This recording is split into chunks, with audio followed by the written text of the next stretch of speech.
día más, con la gracia del Señor, proseguimos el comentario del Catecismo de nuestra Madre la Iglesia. Continuamos explicando este punto 239 y decíamos en la última intervención que esa ternura paternal de Dios también a veces se expresa en la Sagrada Escritura con la imagen de la maternidad. Y continúa diciendo que en estos casos a veces indica más expresivamente, dice aquí, la inmanencia de Dios, la intimidad entre Dios y su criatura. Es difícil esto poderlo también un poco concretar, porque para cada uno de nosotros tiene evocaciones distintas la palabra padre o la palabra madre. Según la experiencia que hemos vivido, pues la palabra paternidad, maternidad tiene evocaciones distintas. Pero posiblemente lo que viene a decir aquí el catecismo es que la palabra padre evoca más la trascendencia y la palabra madre evoca más la inmanencia, es decir, la cercanía, el cariño. Aunque, como digo, también eso depende de la experiencia de cada uno, tiene resonancias distintas para nosotros, ¿no? Continúa diciendo, el lenguaje de la fe se sirve así de la experiencia humana de los padres, que son en cierta manera los primeros representantes de Dios para el hombre. Pero esta experiencia dice también que los padres humanos son falibles y que pueden desfigurar la imagen de la paternidad y de la maternidad. Conviene recordar entonces que Dios trasciende la distinción humana de los sexos. Luego seguimos leyendo, ¿no? Pero, bueno, Dios está sirviéndose de nuestra experiencia humana para revelarse. A ver, esto que acabo de decir tiene que ser matizado, ¿eh? Cuando decimos que Dios se sirve de la experiencia humana para revelarse, a ver, Dios se revela por encima de nuestra subjetividad, eso está claro, ¿eh? O sea, no es que la revelación de Dios sea según mis sentimientos y según... No, porque entonces la revelación es subjetiva, no. La revelación viene de lo alto. Pero claro, como utiliza términos humanos, y como utiliza la palabra padre, madre, paternidad, maternidad, entonces, claro, dependiendo de cuál sea mi experiencia sobre la paternidad, maternidad, me condiciona bastante a la hora de abrirme o cerrarme a Dios. Sin duda, lo hemos dicho en este programa en más de una ocasión, el hecho de que alguien haya tenido una experiencia gozosa de la vida familiar, haya vivido una familia estructurada, en una familia en la que ha visto un amor perseverante, un amor sacrificado, eso le ayuda mucho a conocer a Dios. Y por el contrario, cuando alguien ha tenido una experiencia de familia desastrosa, rota, etcétera, con unas relaciones entre los miembros de la familia asfixiantes, eso nos puede hacer daño para la experiencia religiosa. Pero claro, también es verdad que a la medida en que vayamos madurando,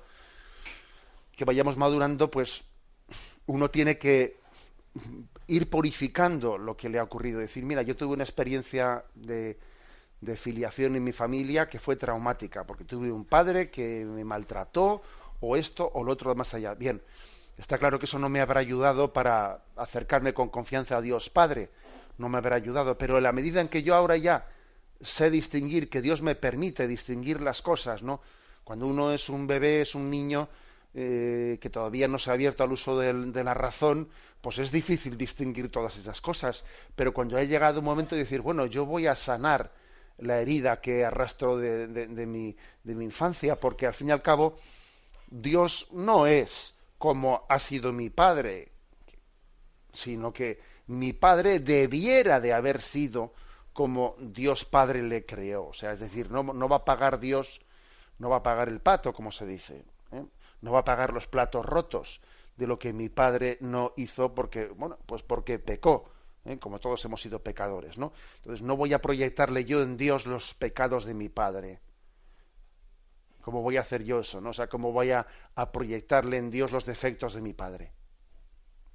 Luego uno, cuando llega a una edad ya en la que discierne, tiene que decir, bueno, yo aunque tuviese esas heridas, tengo que distinguirlas y tengo que sanar esa herida, porque Dios es Padre misericordioso por encima de que mi padre no ha sabido serlo. O sea, que yo no puedo yo repetir lo del refrán que dice, se piensa el ladrón que todos son de su condición, ¿eh? pues como he tenido esa mala experiencia, la proyecto en todo el mundo y no me fío de nadie, no me fío de los otros, porque como tuve una mala experiencia con mi padre ya, me parece que todo el mundo va a ser como mi padre, incluso hasta Dios va a ser como mi padre, ¿no? No. Esa expresión de que se piensa el ladrón, de que todos son de su condición, es muy sabia, ¿eh? Uno tiene que sanar las malas experiencias que ha tenido para abrirse al conocimiento de la realidad. De lo contrario, todo su conocimiento de la realidad está viciado por una mala experiencia que tuvo. Bueno, por eso dice, conviene recordar que Dios trasciende la distinción humana de los sexos. Oye, mira, aunque a Dios le llamemos Padre, Dios en el fondo no es ni padre ni madre, no es ni hombre ni mujer. O sea, es un término para hablar de Él. Bueno, perdón, quiero decir que no es ni padre ni madre en el sentido nuestro humano, sino que trasciende el sentido humano, de ser padre y ser y madre. No es hombre ni mujer, es Dios, que es otra cosa. Aunque nosotros necesitamos decir que es padre, que es madre. Trasciende también la paternidad y la maternidad humanas, aunque sea su origen y medida. Nadie es padre como lo es Dios. Dios es padre en un sentido totalmente trascendente. Y aquí nos vienen 3 textos para subrayar esto. Uno es el del Salmo 27, en versículo 10. Si mi padre y mi madre me abandonan, Yahvé me recogerán. Yahvé me recogerá aunque mi padre y mi madre me abandonen. Luego aquí ya vemos un texto en el que se nos quiere enseñar que la paternidad de Dios supera la paternidad y la maternidad humana. El famoso texto de Isaías 49, versículo 15. ¿Es que puede olvidarse una madre del hijo de sus entrañas? ¿No conmoverse por su hijo? Pues aunque eso ocurriese, yo no me olvidaré de ti. Luego, Dios no es como nosotros.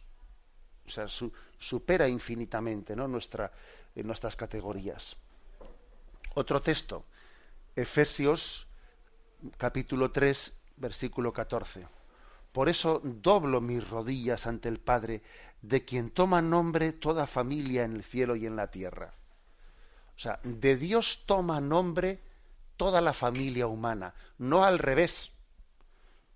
O sea, Dios no es Dios Padre como mis padres, no, sino al revés.